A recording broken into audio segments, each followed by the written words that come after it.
Hello ಸ್ನೇಹಿತರೆ, ಸಪ್ತಪದಿ ಧಾರಾವಾಹಿಯ ಇಂದಿನ ಸಂಚಿಕೆಯಲ್ಲಿ ನೋಡುವುದಾದರೆ ಇನ್ನ ಅಪರ್ಣಗೆ ಅಪರ್ಣ ಅವರು ಅವ್ರ ಮಗನ್ಗೆ ರಾಜ್ ರೂಮ್ ಒಳಗೆ ಕರ್ಕೊಂಡೋಗು ನನ್ನ ಅಂತ ಹೇಳ್ತಿರ್ತಾರೆ. ಸರಿ ಮಮ್ ನಡಿ ಅಂತ ಅವನು ನಿಧಾನಕ್ಕೆ ಕರ್ಕೊಂಡು ಹೋಗ್ತಾ ಇರ್ತಾನೆ. ಇನ್ನೇನು ಅಪರ್ಣ ಅವರು ಬಿದ್ದೋಗ್ತಾ ಇರ್ತಾರೆ. ಆಗ ತಕ್ಷಣಕ್ಕೆ ಕಾವ್ಯ ಹಿಡ್ಕೊಳಕ್ ಹೋದ್ರು ಅವ್ರ ಅತ್ತೆ ಕೈನ ಬಿಡಿಸ್ಕೊಂಡ್ಬಿಡ್ತಾರೆ. ಆಗ ಸೀದಾ ಅವ್ರ ಮಕ್ಕನ ನೋಡ್ತಾ ಅಲ್ಲಿಂದ ಹೊರಟಿರ್ತಾರೆ ಅಪರ್ಣ ಅವರು. ಈ ಕಡೆ ಕಾವ್ಯ ತುಂಬಾ ಬೇಜಾರಾಗಿ ಮೌನವಾಗಿ ನಿಂತಿರ್ತಾಳೆ. ಹೋಗ್ತಾ ಹೋಗ್ತಾ ರೂಮ್ ಹತ್ರ ಹೋಗ್ತಿದ್ದಂಗೆ ಸುಭಾಷ್ ಅವರು ಅಲ್ಲಿ ಇದ್ದಿದ್ನ ನೋಡಿ ಅವರಿಗೆ ಅಸಹ್ಯ ಅನ್ನಿಸ್ತಾ ಇರುತ್ತೆ. ಅವರಿಗೆ ಸಹ ತುಂಬಾ ಅಂದ್ರೆ ತುಂಬಾ ಬೇಜಾರಾಗ್ತಾ ಇರುತ್ತೆ ಅವ್ರ ಗಂಡನ ನೋಡಿ. ಸುಭಾಷ್ ಅವ್ರಿಗೆ ಅರ್ಥ ಆಗುತ್ತೆ ನನ್ನ ಮೇಲೆ ಕೋಪದಲ್ಲಿದ್ದಾಳೆ ಅಪರ್ಣ ಅಂದ್ಬಿಟ್ಟು. ಅಲ್ಲಿಂದ ಅವರೇ ಸಹ ಸರ್ಕೊಂಡು ಹೊರಟೋಗಿರ್ತಾರೆ. ಈ ಕಡೆ ನೋಡಿದ್ರೆ ಅಪರ್ಣ ಅವರು ರೂಮ್ ಒಳಗೆ ಹೋಗ್ತಾ ಇರ್ತಾರೆ. ಕಾವ್ಯ ಅವಳ ಪಡಿಗಳು ಬಟ್ಟೆ ಮಾಡಿಸ್ತಾ ಇದ್ರೆ, ಹೇಯ್ ನೀನ್ ಮಾಡಿದ್ದೆಲ್ಲ ಸಾಕು, ಏನ್ನ ಮಾಡ್ತಾ ಇದ್ಯಲ್ಲ ಅದನ್ನ ನಿಲ್ಸು. ಏನ್ ನಿಲ್ಲಿಸ್ಬೇಕು? ಹೋ ಬಟ್ಟೆ ಮಡ್ಚೋದ್ ನಿಲ್ಲಿಸ್ಬೇಕಾ? ಸರಿ ನೀವೇ ಬಂದ್ ಮಡ್ಚಿ. ಹಾ ಏನು ನಾನ್ ನಿನ್ ಬಟ್ಟೆ ಮಡ್ಚದ? ಮತ್ತೆ ನೀವೇ ತಾನೇ ಹೇಳಿದ್ದು ಮಾಡ್ತಾ ಇರೋ ಕೆಲ್ಸನ ನಿಲ್ಸು ಅಂತ. ನಾನ್ ಹೇಳಿದ್ದು ಈ ಕೆಲ್ಸ ಅಲ್ಲ, ಆ ನಿಜವಾಗ್ಲೂ ಮಾಯನ ಹುಡ್ಕೋ ಕೆಲ್ಸ. ಯಾಕ್ರಿ ಏನಾಯ್ತು?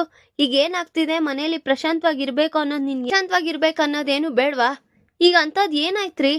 ಹಾ ಈಗ ಎಲ್ಲ ಆಗೋದೆಲ್ಲ ಆಗಿ ಈಗ ಅಮ್ಮ ನೋಡಿದ್ರೆ ಈ ಸ್ಥಿತಿಲಿ ಇದ್ದಾರೆ. ಇನ್ನು ಬೇಕು ಅಂತ ಅವ್ರಿಗೆ ಬೇಜಾರಾಗೋ ರೀತಿ ಮಾಡ್ಬೇಡ ಆಯ್ತಾ? ನಾನೇನು ಮಾಡ್ತಾ ಇಲ್ವಲ್ಲ ರೀ, ನಿಮಗೆ ಗೊತ್ತಿದೆ ತಾನೆ. ಅದನ್ನೇ ಹೇಳ್ತಾ ಇರೋದು, ನೀನೇನು ಮಾಡಲ್ಲ ಅಂತ ನಂಗೂ ಗೊತ್ತು. ಅವಳನ್ನ ಹುಡ್ಕೊಳ್ಳೋದು ಅದೆಲ್ಲ ಮಾಡೋದು ನಿಲ್ಸು. ಅದೇಂಗ್ ನಿಲ್ಸ್ಲಿ? ನಾನ್ ಚಾನ್ಸೇ ಎಲ್ಲ ನಿಲ್ಸೋದೇ ಇಲ್ಲ. ಯಾಕೆ ನಿಲ್ಸಲ್ಲ? ಯಾಕೆ ನಿಲ್ಲಿಸ್ಬೇಕು ನಾನು ಒಂದ್ಸತಿ ಕೈ ಹಿಡ್ದೆ ಅದ್ರ ಸಮಾಧಾನ ಆಗೋವರ್ಗು ನಾನು ಬಿಡಲ್ಲ ಕಣ್ರಿ.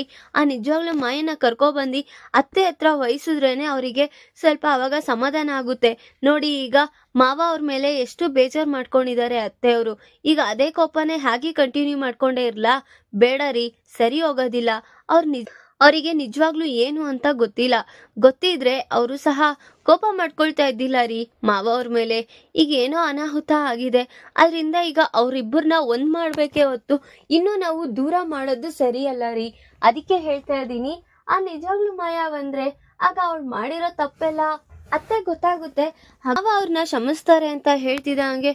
ಇದು ಏನೋ ಒಳ್ಳೇದಿದೆ ಅನ್ಸುತ್ತೆ. ಆದ್ರೂ ಬೇಡ, ನೀನಂತ ಕೆಲ್ಸ ಎಲ್ಲ ಮಾಡಕ್ ಹೋಗ್ಬೇಡ ಕಳಾವತಿ. ನನಗಿನ್ನೂ ಇರಿಟೇಟ್ ಮಾಡ್ಬೇಡ ನೀವೇನಾದ್ರೂ ಮಾಡ್ಕೊಳ್ಳಿ, ನಾನ್ ಮಾಡೋ ಕೆಲ್ಸನೇ ಮಾಡೋದು ಅಂತ ಹೇಳಿ ಅಲ್ಲಿಂದ ಹೊರಡ್ತಾ ಇರ್ತಾಳೆ. ಈ ಕಡೆ ನೋಡಿದ್ರೆ ರಾಜ್, ಇವಳಿಗಂತೂ ಒಂದ್ಸತಿ ಹೇಳಿದ್ರು ಸಾಕಾಗದೇ ಇಲ್ಲ, ಪದೇ ಪದೇ ತಿಳಿಸ್ತಾ ಇರ್ಬೇಕು ಇವಳಿಗೆ ಅಂತ ಅವನು ಸಹ ಕೋಪ ಪಟ್ಕೊಂಡು ಅಲ್ಲೇ ನಿಂತಿರ್ತಾನೆ. ಈ ಕಡೆ ನೋಡಿದ್ರೆ ಅಪರ್ಣ ಅವರು ತುಂಬಾ ಯೋಚನೆ ಮಾಡ್ತಾ ಅವ್ರ ರೂಮಲ್ಲಿ ಕೂತಿರ್ತಾರೆ. ನೋಡಿದ್ರೆ ಕಾವ್ಯ ಹೊಸ್ದಾಗಿ ಮದ್ವೆ ಮಾಡ್ಕೊ ಬಂದಿದ್ದ ದಿನ ಅವಳಿಗೆ ತುಂಬಾ ಬೇಜಾರ್ ಮಾಡಿರೋ ನೆನೆಸ್ಕೊಳ್ತಾ ಇರ್ತಾರೆ. ಅವಳ ಒಡವೆಗಳನ್ನೆಲ್ಲ ಈಸ್ಕೊಂಡು ಅವಳಿಗೆ ಕೊಡೋ ಅದನ್ನೆಲ್ಲ ಸಂಘಟನೆಗಳನ್ನೆಲ್ಲ ನೆನೆಸ್ಕೊಂಡು ತುಂಬಾ ಬಿಕ್ಕಿ ಬಿಕ್ಕಿ ಅಳ್ತಾ ಇರ್ತಾರೆ. ಎಂತ ಕೆಲಸ ಮಾಡ್ಬಿಟ್ಟೆ ನಾನು ಆಗ ಸುಭಾಷ್ ಅವ್ರು ಸಹ ನನ್ನ ಸೊಸೆ ದೇವತೆ ಅಂತ ಹೇಳಿರೋ ವಿಚಾರನೆಲ್ಲ ಅವ್ರ ಕಿವಿಗೆ ಬಿದ್ದಂಗೆ ತುಂಬಾ ನೆನೆಸ್ಕೊಂಡು ಗೊಳೋ ಅಂತ ಕಣ್ಣಲ್ಲಿ ನೀರ್ ಹಾಕ್ತಾ ಇರ್ತಾರೆ. ಈ ಕಡೆ ನೋಡಿದ್ರೆ ಕಾವ್ಯ ಅದೇ ಟೈಮ್ಗೆ, ಅತ್ತೆ ಎಂತಕ್ ಬಂದಿದ್ಯಾ? ಅದು ಜ್ಯೂಸ್ ಅತ್ತೆ, ನನಗೆ ಜ್ಯೂಸು ಬೇಡ ಏನು ಬೇಡ ಅಂತ ಹೇಳಿ ಅವಳೇ ಒಳಗ್ ಬಂದು ಕೊಡೋಣ ಅಂತ ಬರ್ತಿರ್ತಾಳೆ. ನಿಂತ್ಕೋ, ನಿನ್ಗೆ ಒಂದ್ಸತಿ ಹೇಳಿದ್ರೆ ಅರ್ಥ ಆಗೋದಿಲ್ವಾ?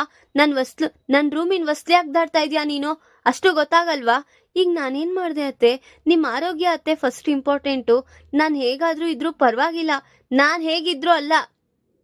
ನೀನ್ ಹೇಗಿದ್ರು ಅಲ್ಲ, ನಾನು ಈ ಮನೆ ದೊಡ್ಡ ಸೊಸೆ, ನನಗೂ ಅಧಿಕಾರ ಅನ್ನೋದೆಲ್ಲ ಇದೆ. ಏಕೆ ಅಷ್ಟ್ ಬೇಗ ನೀನು ನನ್ನ ಮೂಲೆಗೆ ತಳ್ಬಿಟ್ಟಿದ್ಯಾ? ಹಾ ಅತ್ತೆ, ಯಾಕತ್ತೆ ಆ ರೀತಿ ಮಾತಾಡ್ತಾ ಇದ್ದೀರಾ? ನೀವ್ ಯಾವಾಗಿದ್ರು ನನಗೆ ಅತ್ತೆನೇ ಅತ್ತೆ.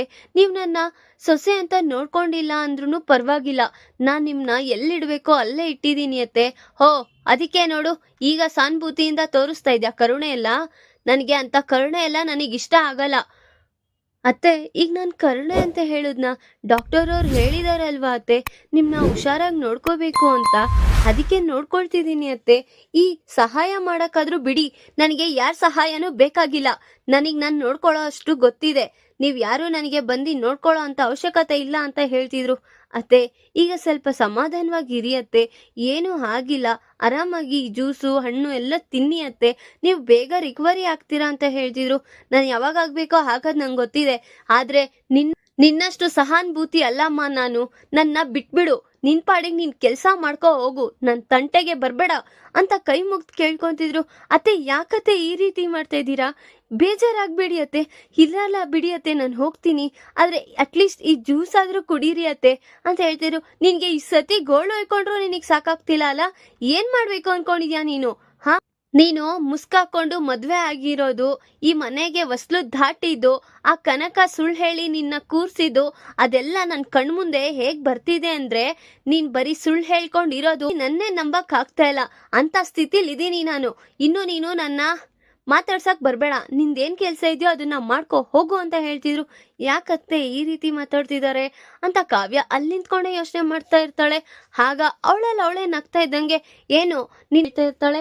ಧಾರಾವಾಹಿಯ ಪ್ರತಿಯೊಂದು ಸಂಚಿಕೆ ತಪ್ಪದೆ ನೋಡಬೇಕಾದರೆ ನಮ್ಮ KTVS 365 ಚಾನಲ್ ಈಗಲೇ ಸಬ್ಸ್ಕ್ರೈಬ್ ಮಾಡ್ಕೊಳ್ಳಿ. ಹಾಗೆ ಪಕ್ಕದಲ್ಲಿರುವ ಬೆಲ್ ಬಟನ್ ಅನ್ನು ಪ್ರೆಸ್ ಮಾಡಿ ಅದರಲ್ಲಿ ಆಲ್ ಆಪ್ಷನ್ ಸೆಲೆಕ್ಟ್ ಮಾಡ್ಕೊಳ್ಳಿ.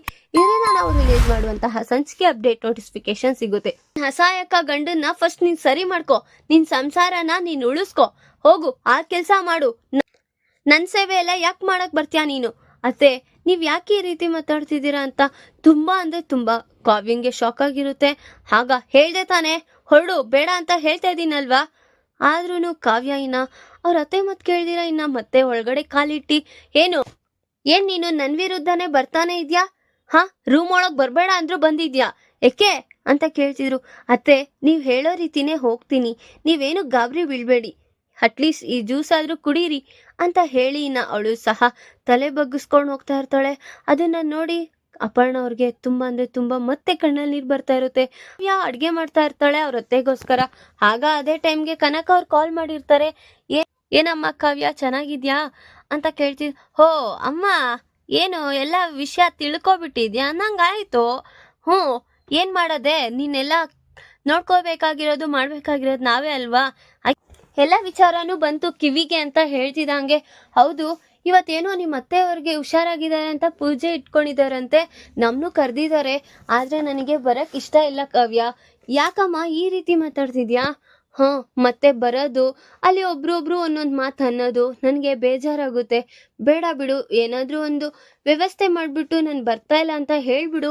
ಅಮ್ಮ, ಈ ರೀತಿ ಮಾಡ್ಬೇಡ, ಫಸ್ಟೇ ಅತ್ತೆಗೆ ಹುಷಾರಿಲ್ಲ, ಅವ್ರಿಗೆ ಬೇಜಾರಾಗುತ್ತೆ, ಮತ್ತೆ ನೀನ್ ಬಂದು ನೋಡ್ಕೊಂಡು ಹೋಗಿಲ್ಲ ಅಂದ್ರೆ.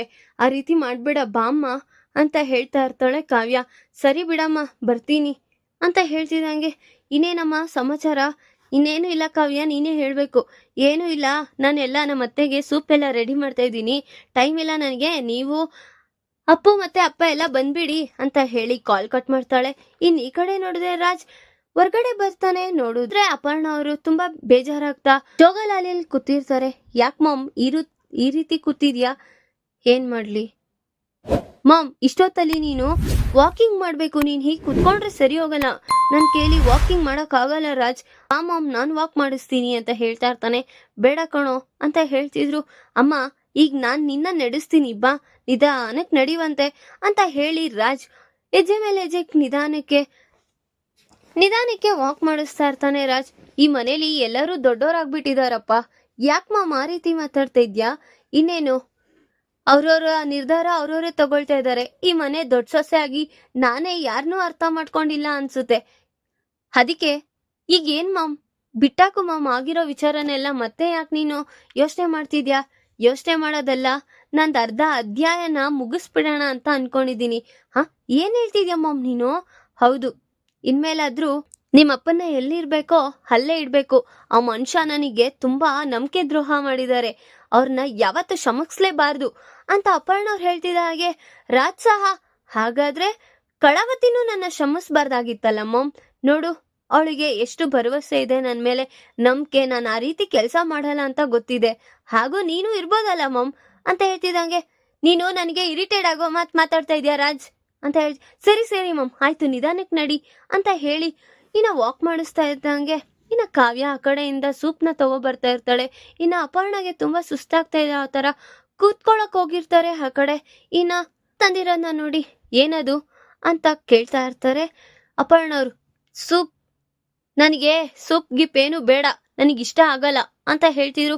ಇದು ಕುಡಿಲೇಬೇಕು ಅತ್ತೆ ಅಂತ ಹೇಳ್ತಾ, ಏನು ನೀನ್ ಹೇಳೋದು ನಾನು ಕುಡಿಯೋದಾ? ನನ್ ಕೈಲಿ ನೀನ್ ಕೊಡೋ ಸೂಪ್ ಎಲ್ಲ ನನಗಿಷ್ಟ ಆಗಲ್ಲ, ಬೇಡ ಅಂತ ಹೇಳು ನಿನ್ ಹೆಂಡ್ತಿಗೆ ಅಂತ ಹೇಳ್ತಾ ಇರ್ತಾರೆ ಅಪರ್ಣವ್ರು. ನೋಡಿದ್ರೆ ರಾಜ್ ಕಾವ್ಯನ್ ಮಕ್ಕನೇ ನೋಡ್ತಾ ನಿಂತಿರ್ತಾನೆ. ಈಗ ಅಪರ್ಣವ್ರು ಕಾವ್ಯ ತಂದಿರೋ ಸೂಪ್ನ ಕುಡಿತಾರ. ಈಗ ಅಪರ್ಣವ್ರಿಗೆ ಕಾವ್ಯ ನಡವಳಿಕೆ ಏನು ಎತ್ತ ಅನ್ನೋ ವಿಚಾರ ಇಂಚಿಂಚಾಗಿ ಗೊತ್ತಾಗ್ತಾ ಇದೆ. ಈಗ ಈ ಮನೆಗೆ ತಕ್ಕ ಸೊಸೆ ಕಾವ್ಯ ಅಂತ ಅಪರ್ಣವ್ರಿಗೆ ತಿಳಿಯುತ್ತಾ ಈ ಕಡೆ ಕಾವ್ಯ ನಿಜವಾಗ್ಲೂ ಮಾಯನ ಕರ್ಕೊಬಂದಿ ಅವ್ರ ಮಾವನ್ನ ಆಸೆ ಉಳಿಸ್ತಾಳನ್ನ ಮುಂದಿನ ಭಾಗದಲ್ಲಿ ತಿಳಿಸ್ಕೊಡ್ತೀನಿ. ಈ ವಿಡಿಯೋ ಇಷ್ಟ ಆದ್ರೆ ಲೈಕ್ ಮಾಡಿ, ನಿಮ್ಮ ಫ್ರೆಂಡ್ಸ್ ಹಾಗೆ ನಿಮ್ಮ ರಿಲೇಟಿವ್ಸ್ಗೂ ಶೇರ್ ಮಾಡಿ ಅಂಡ್ ಕಮೆಂಟ್ ಮಾಡಿ.